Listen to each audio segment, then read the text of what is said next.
જિલ્લા ગ્રામ વિકાસ એજન્સીમાં કામ કરતા કર્મચારીઓ ગુજરાતભરમાં પડતર પ્રશ્નોને લઈને છેલ્લા 4 દિવસથી હડતાલ પર ઉતર્યા છે।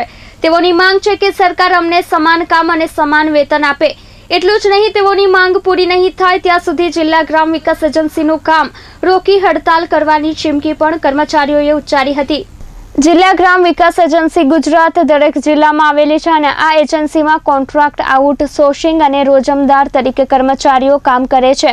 કર્મચારીઓ દ્વારા ગુજરાતભરમાં ધરણા પર બેઠા છે, જેમાં સુરતમાં 341 લોકો ધરણા પર બેઠા છે।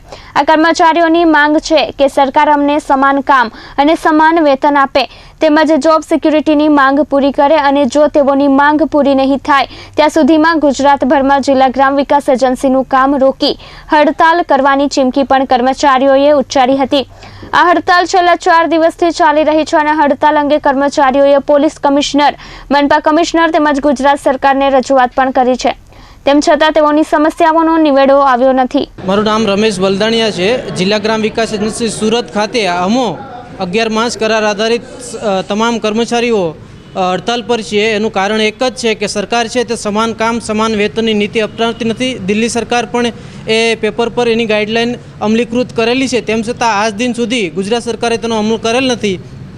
જેના આગળ પણ અમે સરકારશ્રીને આવેદનપત્ર આપી અલગ અલગ કક્ષાએ રજૂઆત કરેલી છે। આજ દિન સુધી કોઈ નિવારણ નથી આવેલું, તેનો કોઈ ઓપ્શન નહોતો, તે જેથી કરીને અમે તમામ ગુજરાતની અંદર તમામ 11 માસ કરાર આધારિત આજથી અમે 14 તારીખથી અમે છે તે સદંતર કામ બંધ કરી અને હડતાલ ઉપર ઉતર્યા છીએ। અચોક્કસ મુદતની હડતાલ ઉપર સરકાર પણ સમજે છે કે આજથી માન લો કે બહેન હોય કે ભાઈ હોય જે છેલ્લા 12 વર્ષથી સરકારની અંદર કામ કરે છે, 5000થી માંડીને 11000 કે 12000 જેવી નજીવી વેતન આપી અને સદંતર શોષણ કરે છે। સરકાર જ્યારે પ્રાઇવેટ કંપનીઓ જો આવું કરતી હોય તો સરકાર તેને નોટિસ અને દંડ ફટકારતી હોય છે। સરકાર આજ દિન સુધી કરાર આધારિત કર્મચારીને નથી સામાજિક સુરક્ષા આપી, નથી વીમો આપ્યો, નથી ગ્રેજ્યુએટી આપી। જ્યારે પ્રાઇવેટ સંસ્થા સરકાર એવો વાદો કરે છે કે પીએફ ના કાપતી હોય, 10થી ઉપર કર્મચારીઓ હોય અને જો પીએફ ના કાપતી હોય તો એને સરકાર ગમે તેટલો દંડ ફટકારી શકે અને કાયદાકીય જોગવાઈ પણ એવી જ છે કે એ કાયદો સરકારના નિગમો, કંપનીઓ, બોર્ડ કે એજન્સીઓને પણ લાગુ પડે।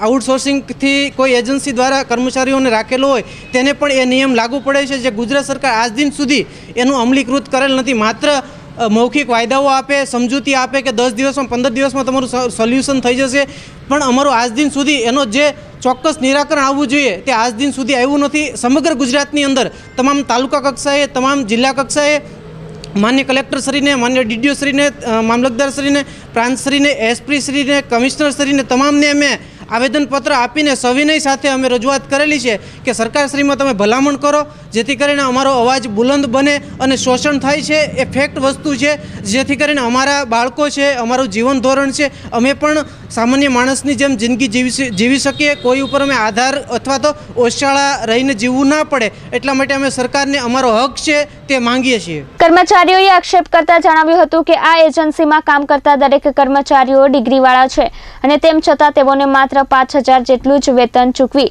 સરકાર અમારું શોષણ કરી રહી છે અને જો ઉપલી અધિકારીઓને રજૂઆત કરવામાં આવે તો જોબ ગુમાવવાની પણ નોબત આવી શકે છે। અત્રે ઉલ્લેખનીય છે કે સુપ્રીમ કોર્ટ દ્વારા આદેશ આપવામાં આવ્યો છે, તેમ છતાં આ કારીગરોને સમાન કામ અને સમાન વેતન મળી નથી રહ્યું, ત્યારે સરકાર આ મામલે તાત્કાલિક નિવેડો લાવે તેવી કર્મચારીઓની માંગ છે। કેમેરામેન હિતેશ પ્રજાપતિ સાથે મયુર ઠક્કર, S24 ન્યૂઝ, સુરત।